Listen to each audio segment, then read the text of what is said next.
Hey, do you want to hear a construction joke? Is it funny? No, I'm still working on it. Was that the joke? I stepped in it. You totally did. Both feet. That's funny. I like it. Okay. Top cars of all time, Christian. So our friends over at Car and Driver picked the top cars. There's only 3 on their list. The top cars, most important cars of all time. Guess what they are? I'm not actually, don't even guess. I'm just going to tell you because you would never guess in a million years. The 1955 Chevrolet. That's the first one. The second one, these are top most influential industry changing cars of all time. The 1957 Lotus 7. Wow. And then the last one is the 1960 Austin Mini. Those are the 3 on the list. That's it. I don't even know where to start. So we pulled a Lotus. It was to name the most obscure cars in history, or the most influential. Most important, like I get that the 1950 Chevy, like that was a game changer because of racing, right? It was V8 and I think it won a bunch of races. It was Chevy's first victory in NASCAR. It was a big deal, and that kind of propelled the Corvette.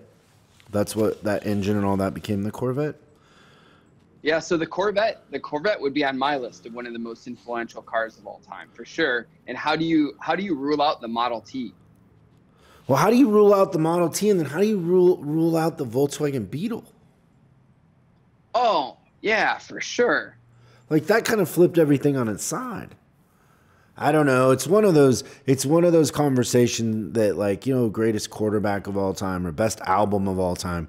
It's really hard to say because there's so many different ones. But I propose everybody go to YouTube and find this episode if you're listening to it, or if you're on YouTube, and post in the comments what you think the greatest car is of all time.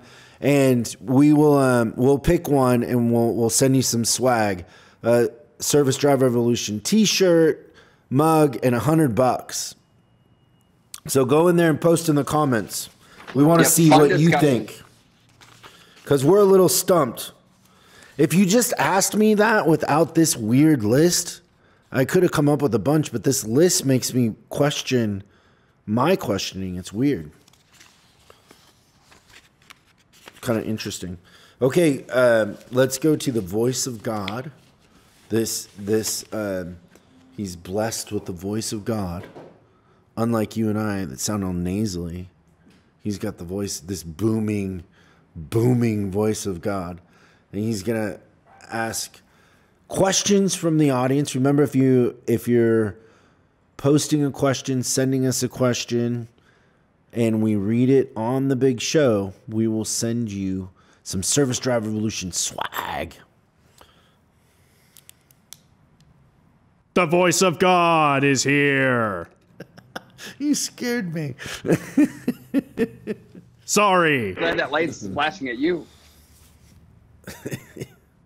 Are we ready for some questions, gentlemen? Yes. Yes. Okay. This first one comes from Jake. Hi, Chris and Jeremy. I've got a question for you guys. I work at a Ford dealership that also sells used cars. I've had a hard time getting my techs to work on anything other than a Ford. Any tips on how to get the mindset changed in the shop so we can get our customers taken care of? All your advice is greatly appreciated. Thank you, Jake. Good question. That's a great question. It feels like something we talked about recently. You and I did. Oh, we did? Yeah. I don't remember. We were on a call with a group in the East Coast talking about the same kind of thing. Okay, here. What's the God? What is the name of the person asking the question? His name was Jake. Jake the snake. I like it. Oh, did you say snake? Yeah. How do you measure a snake? I don't know. How do you measure a snake? In inches. They don't have feet. Okay, Jake. Hey, listen real carefully, Jake. Get your ear right up to the speaker. I'm gonna whisper in your ear. Hire a used car tech. Screw them. That's it. You don't need to get them to do the work. Hire a used car tech and lower your gross. If you run an ad for a used car tech, you'll get a lot of people that apply because it's a job a lot of technicians want. A lot of technicians, the technology's passed them by, but they're good at reconditioning used cars. You can pay like, $20, $22 an hour. They'll produce, and they also can take overflow from the shop so they can do other stuff. So I say, don't try to convince them to do it. Hire a used car tech and save gross profit. And then watch what happens. Like magic, they're going to go, oh, we would have done that. Why'd you hire the other tech? We want to do it. And then you can maybe get rid of your lowest performing pain in the ass tech. Maybe, I don't know. Well, that's another thing too. Yeah, you never see that used car tech is always your top hour person. Like the discussion completely changes in the shop is that not only did they do all the work that nobody else thought they wanted to do, they do it so efficiently that they outbook everybody else. It's so fun to watch. Yeah, and it's the thing that that's funny in that situation.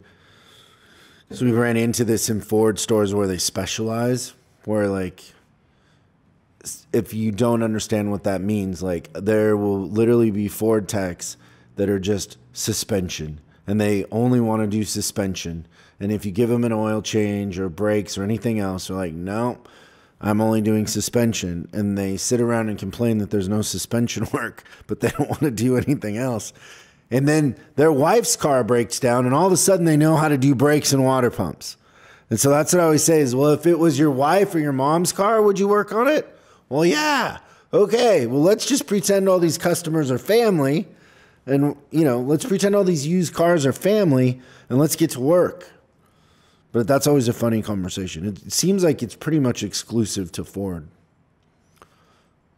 Thank you, Jake, for the question. We're going to send you some swag. Good stuff.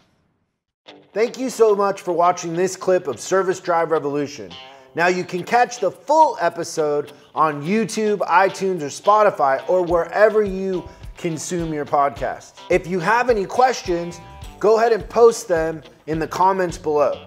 Make sure you subscribe and hit the bell icon so you're notified when we post new episodes. I'm Chris Collins, and you can find me on Facebook and Instagram at Chris Bulldog Collins. And I'll see you again on the next episode.